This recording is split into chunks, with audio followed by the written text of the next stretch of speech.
الحمد لله رب العالمين عدد خلقه ورضا نفسه وزنة عرشه ومداد كلماته اللهم لا أحصي ثناء عليك أنت كما أثنيت على نفسك اللهم صل وسلم وبارك على محمد النبي الأمي وعلى آله وسلم تسليما قال الله تبارك وتعالى في القرآن المجيد بعد أعوذ بالله من الشيطان الرجيم وأنفقوا في سبيل الله ولا تلقوا بأيديكم إلى التهلكة وأحسنوا إن الله يحب المحسنين قال جرير بن عبد الله رضي الله تعالى عنه بايعت النبي صلى الله عليه وسلم على إقام الصلاة وإيتاء الزكاة بحمد اللہ تعالی۔ ہمارا زکوٰۃ کورس کا سلسلہ چل رہا ہے۔ آج کا ہمارا عنوان اہمیت زکوٰۃ اور فوائد زکوٰۃ۔ اللہ تعالی نے سورۃ البقرہ کے اندر فرمایا وَأَنفِقُوا فِي سَبِيلِ اللَّهِ وَلَا تُلْقُوا بِأَيْدِيكُمْ إِلَى التَّهْلُكَةِ، کہ تم اللہ کے راستے میں مال خرچ کرو اور اپنے آپ کو ہلاکت میں نہ ڈالو اپنے ہی ہاتھوں کے ذریعے۔ اللہ تعالی تم سے محبت کرتے ہیں اور تمہارے لیے اچھائی کا ارادہ رکھتے ہیں۔ اللہ تعالی نے ہمیں فرمایا کہ مال خرچ کرو، اپنے آپ کو ہلاکت سے بچاؤ۔ اپنے آپ کو اپنے ہی ہاتھوں سے ہلاکت میں ڈالنے کا کیا مطلب؟ دیکھو، انسان محنت مزدوری اپنے ہاتھ سے کرتا ہے، اور اگر اس اپنی کمائی میں سے سالانہ 2.5% مال نکالے گا اللہ کے راستے میں زکوٰۃ ادا کرتے ہوئے، تو باقی جو 97.5% اس کا مال ہے وہ اس زکوٰۃ کی ادائیگی کی برکت سے پاک ہو جائے گا۔ آپ صلی اللہ علیہ وسلم نے زکوٰۃ کی اہمیت کتنی بیان فرمائی، اس کے بارے میں صحیح مسلم کے اندر حضرت جریر بن عبداللہ رضی اللہ تعالیٰ عنہ فرماتے ہیں کہ نبی کریم صلی اللہ علیہ وسلم نماز کی ادائیگی اور زکوٰۃ کی ادائیگی پر بیعت لیا کرتے تھے۔ آپ صلی اللہ علیہ وسلم نے زکوٰۃ کی ادائیگی پر بیعت لی۔ جب ہم اپنی کمائی میں سے زکوٰۃ ادا کر دیں گے تو باقی ہمارا 97.5% مال جو ہے وہ اللہ کی حفاظت میں آ جائے گا۔ جب مالدار لوگ بر وقت زکوٰۃ ادا کریں گے تو غریبوں کو فائدہ ہوگا، غریب کا چولہا چلتا رہے گا اور غریب کے دل سے دعا نکلے گی۔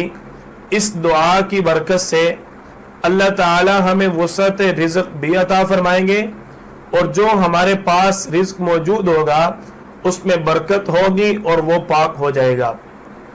اللہ تعالی نے زکوٰۃ کی ادائیگی کا کثیر تعداد میں حکم فرمایا۔ تقریباً 15 مقامات ایسے ہیں جہاں اللہ تعالی نے صراحت کے ساتھ زکوٰۃ کا حکم فرمایا۔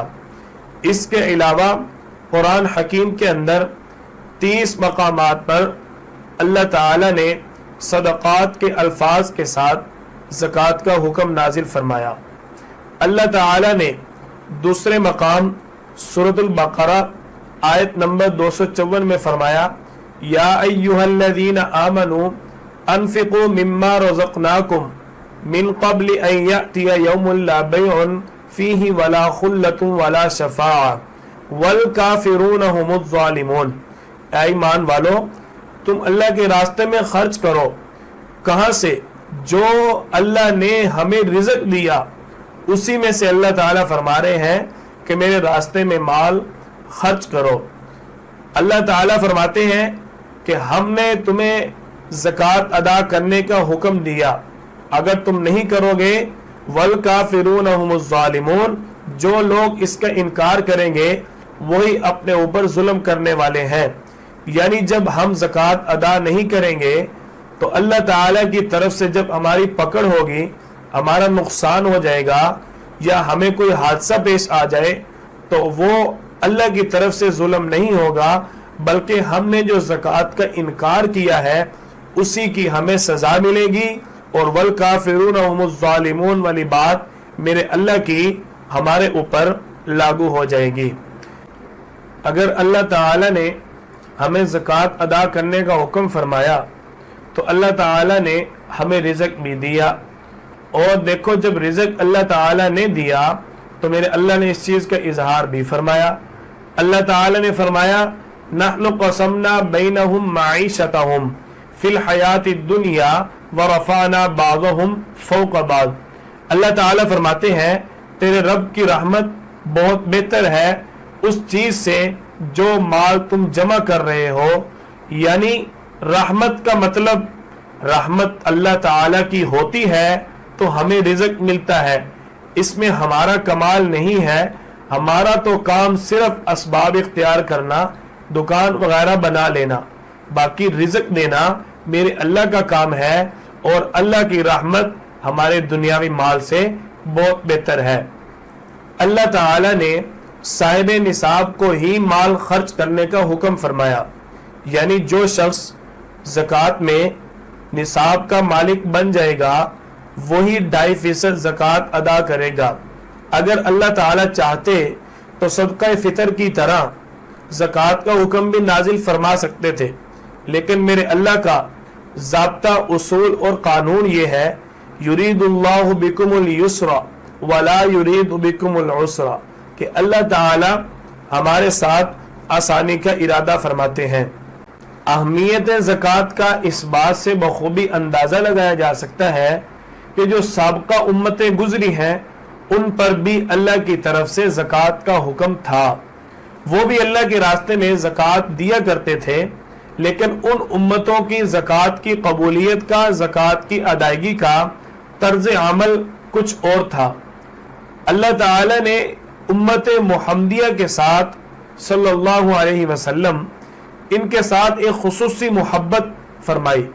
دیکھو سابقہ امتوں میں جو لوگ زکوٰۃ دیا کرتے تھے ایک کھلے میدان کے اندر اپنا مال لا کر جمع کر دیتے، آسمان سے بجلی آتی اور وہ اس مال کو جلا کر راکھ کر دیتی، جس کا مال نہیں جلتا تھا اس کا مال گویا کہ اللہ کے ہاں قبول نہیں ہوا۔ اللہ تعالی نے امت محمدیہ صلی اللہ علیہ وسلم کو کتنا بڑا شرف دیا کہ یہ اپنے ہی غرباء کو مال تقسیم کرتے ہیں تاکہ ان کے اندر الفت اور محبت پیدا ہو۔ سابقہ امتوں میں، سابقہ انبیاء کرام میں بھی زکوٰۃ کی تاکید فرمائی گئی۔ اللہ تعالی نے سورۃ مریم کے اندر حضرت اسماعیل علیہ السلام کے بارے میں ذکر فرمایا کہ اسماعیل علیہ السلام کو ہم نے حکم دیا کہ وہ اپنی قوم کو حکم دے، وَكَانَ يَأْمُرُ أَهْلَهُ بِالصَّلَاةِ وَالزَّكَاةِ، اپنے گھر والوں کو، اپنے اہل و عیال کو نماز اور زکوٰۃ کی تاکید فرمائیں۔ اسی طرح عیسیٰ علیہ السلام کے بارے میں بھی اللہ تعالی نے سورۃ مریم کے اندر فرمایا وَأَوْصَانِي بِالصَّلَاةِ وَالزَّكَاةِ، کہ زکوٰۃ اور نماز کو پورا کرو۔ سابقہ امتوں میں اللہ تعالی نے زکوٰۃ کا حکم فرمایا، اسی طرح آپ صلی اللہ علیہ وسلم کو بھی اللہ تعالی نے قرآن کریم کے اندر اپنی امت سے زکوٰۃ لینے کا حکم فرمایا۔ اللہ تعالی نے فرمایا خذ من اموالہم صدقۃ تطہرہم، کہ ان کے مالوں سے زکوٰۃ وصول کرو تاکہ ان کا مال پاک ہو جائے، وتزکیہم، تاکہ ان کا تزکیہ ہو جائے، ان کا نفس پاک ہو جائے، وصلی علیہم ان صلاتک سکن لہم، اللہ تعالیٰ فرما رہے ہیں کہ بے شک آپ کے لیے اللہ کی رحمت ہے، اور آپ کی امت کے لیے یہ سکون کا باعث ہے۔ دیکھو اگر ہم سکون چاہتے ہیں تو ہمیں اللہ تعالی کا زکوٰۃ والا حکم پورا کرنا چاہیے اور بھرپور کوشش کر کے زکوٰۃ اللہ کے راستے میں دینی چاہیے، تاکہ ہر قسم کی بیماری سے، آفت سے، مصیبت سے، پریشانی سے ہم محفوظ رہ سکیں۔ اللہ تعالی نے فرمایا نا کہ مما رزقناکم، اس میں سے خرچ کرو جو ہم نے دیا، جو ہم نے تمہیں رزق دیا اسی میں سے اللہ کے راستے میں خرچ کرو۔ دیکھو اللہ تعالی نے جو ہمیں رزق دیا، اس کے میرے اللہ نے چند ذرائع بھی بیان فرمائے۔ میرے اللہ نے سورۃ الزخرف کے اندر فرمایا نحن قسمنا بینہم معیشتہم فی الحیات الدنیا ورفعنا بعضہم فوق بعض، کہ ہم نے تمہارے درمیان معیشت کو تقسیم کر دیا، تم میں سے بعض لوگوں کو بلند بنا دیا اور بعض مزدوروں کو انہی کے ماتحت کر دیا۔ اس طرح ہمارا ذریعہ معاش چل رہا ہے، گویا کہ یہ میرے اللہ نے ہی ہمیں نظام عطا فرمایا۔